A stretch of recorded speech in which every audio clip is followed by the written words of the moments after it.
Many people who haven't read the Muslim sources assume that Muhammad was dark-skinned, but Arabs are classified as Caucasians and they can exhibit a variety of shades and tones. So if we want to know what Muhammad looked like, we'll have to go through some of the descriptions of his appearance found in the Hadith. Now, if Muhammad were sitting in a crowd of his fellow Arabs, how would we spot him? Sahih al-Bukhari, number 63. Narrated Anas bin Malik, while we were sitting with the Prophet in the mosque, a man came riding on a camel.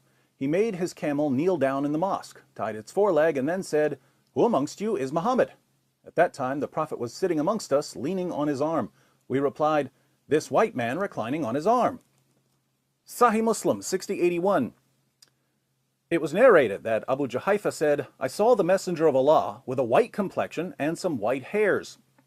Sahih Muslim, 6071. It was narrated from Al-Jurairi from Abu at-Tufail. I said to him, "Did you see the Messenger of Allah?" He said, "Yes, he was white, with an elegant face."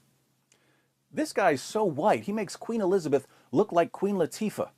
And the Muslim sources go out of their way to remind us how white Muhammad was. They tell us about the whiteness of his shins, and the whiteness of his thigh, and the whiteness of his leg, and the whiteness of his stomach, and the whiteness of his forearms, and the whiteness of his armpits, and the whiteness of his cheeks.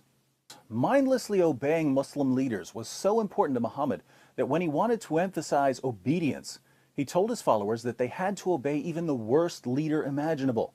We find Muhammad's worst case scenario in Sahih al-Bukhari 7142.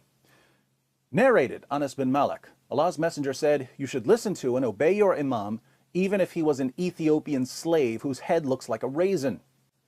Muhammad gives a similar example in Sahih Muslim 3138, where he commands his followers to obey their leader, even if he's a black slave with missing limbs.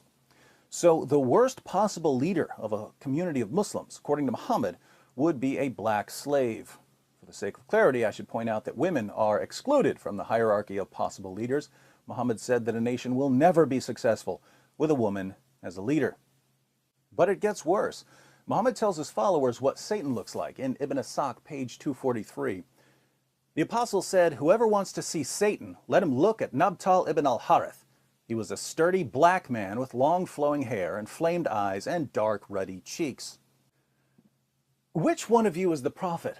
This white guy. What does Satan look like? That black guy.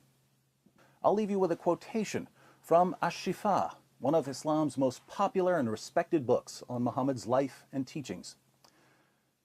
Ahmed ibn Sulaiman, Sahnun's companion, said that whoever says that the prophet was black is killed.